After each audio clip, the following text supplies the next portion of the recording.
The world of Pokemon is a game world like none other. It captivates the best part of the real world and puts it into the animated world we love very much, known as Pokemon. It has vast seas that some fans love and some fans just don't like. Cough, cough. It has very, very large mountains and caves that we sometimes despise, but we cherish them secretly. And it has great just plains and deserts. So to celebrate the Pokemon world, I'm going to list off my 10 favorite routes throughout the whole Pokemon universe. I'm going to be traveling through every single scope of the universe, and I'm excited, starting with number 10. Number 10 is Route 212 from the Sinnoh region. Now this region isn't really that unique in terms of landscape, but it's really unique in terms of the people in it.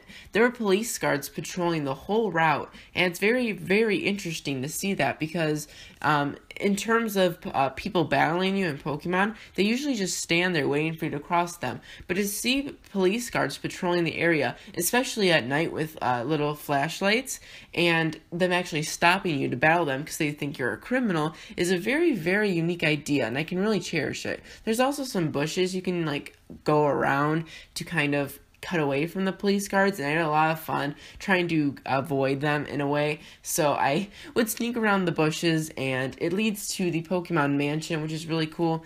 And yeah, it's just a really, really fun route to be in because you're just trying to get rid of the cops, you know? Number 9, taking it back to the old days, we have Route 12 from Kanto. Kanto as a region is actually kind of plain in my opinion. Not saying it's a bad region, but there's not really anything unique to it compared to the other ones. But this route is the exception.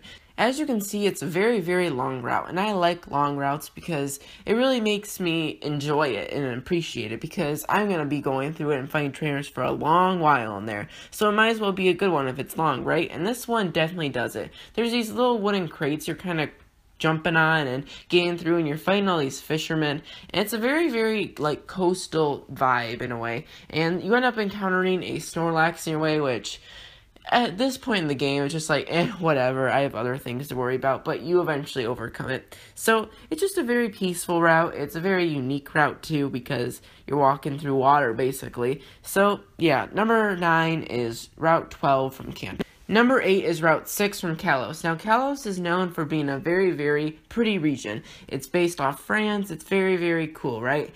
But none of the routes are really as unique as this route for me. And it's basically a grass dome. And a grass dome contained by fashionable grandmas. Now, I find this idea really, really weird because it's kind of in the middle of a grass dome, and I just thought of some, like, jungle Tarzan-looking kids, but no, fashionable grandmas that are rich and on a mission to buy the best clothing, and they're not really worried about Pokemon battles, so yeah, this route is really where it's at in the Kalos region, if you ask me. Even though the last route had fashionable grandmas, this route is really what captures the essence of Kalos, and that's Route 8 from Kalos.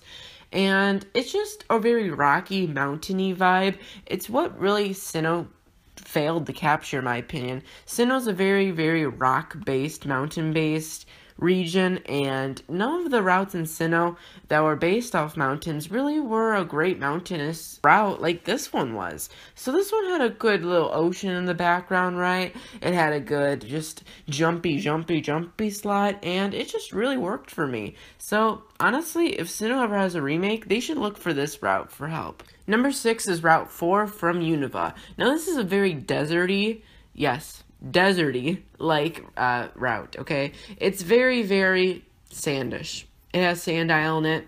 It's sandy, okay? It's very, very large. There's like some trucks in the background. I found that really interesting, running on like a highway. It leads to some really ancient-y looking sandy things, and there's pharaohs looking and stuff. I don't know why. I just find the desert very entertaining. I can't really say anything else, but it's a desert. I mean, it's cool. It's a desert. It really intrigues my interest. I like going through it. Desert. Woo, woo. On the opposite end of the spectrum, we have Route 217, also known as the route that most Pokemon players cried. Okay, people, like, just shuttered down and stopped through their DSs. I want to know how many DSs were destroyed as a result of this route.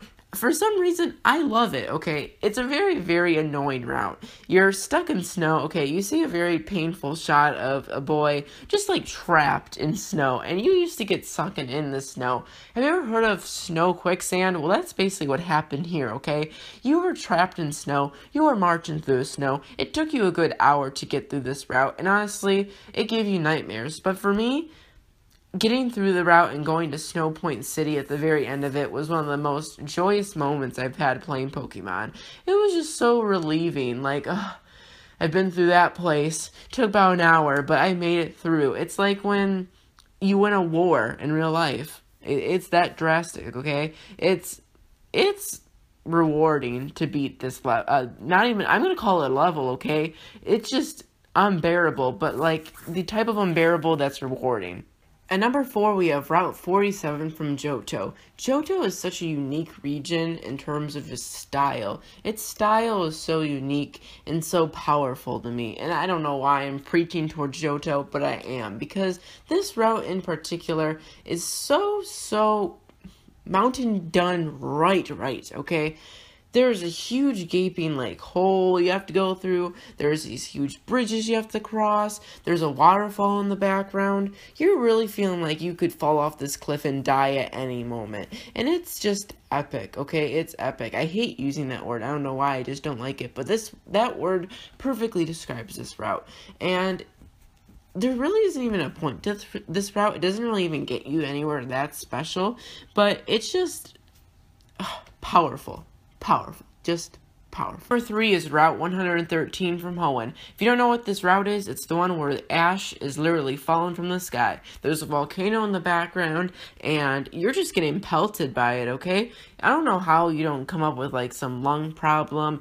I don't know how there's no health issues going on in Hoenn, because this is honestly a dangerous route for all Pokemon trainers. But it's a cool one nonetheless. You basically can't see because there's so many just ash particles flying in your face. It's less noticeable, I guess you could say, in Omega Ruby Alpha Sapphire, but it's still noticeable, and it's still really just there.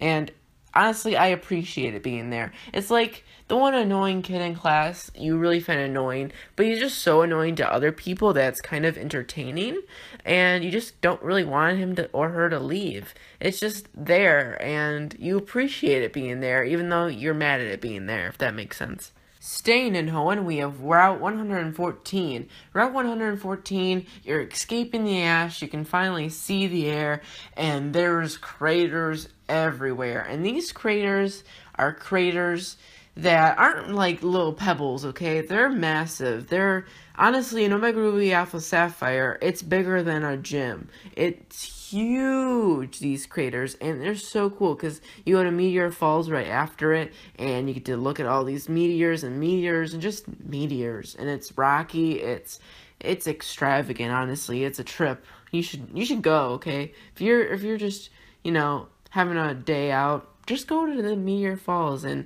go look at all the craters. It's just amazing. Number 1 is Route 145 from Johto. Now, this route is a route I don't think many other people will understand why I like it so much, but that's why it's in my opinion video, not yours. The opinion, you can make your own in the comment section below. I'd love to hear them. But this route, it's just, I've expressed how much I love long routes, and this is probably one of the longest routes.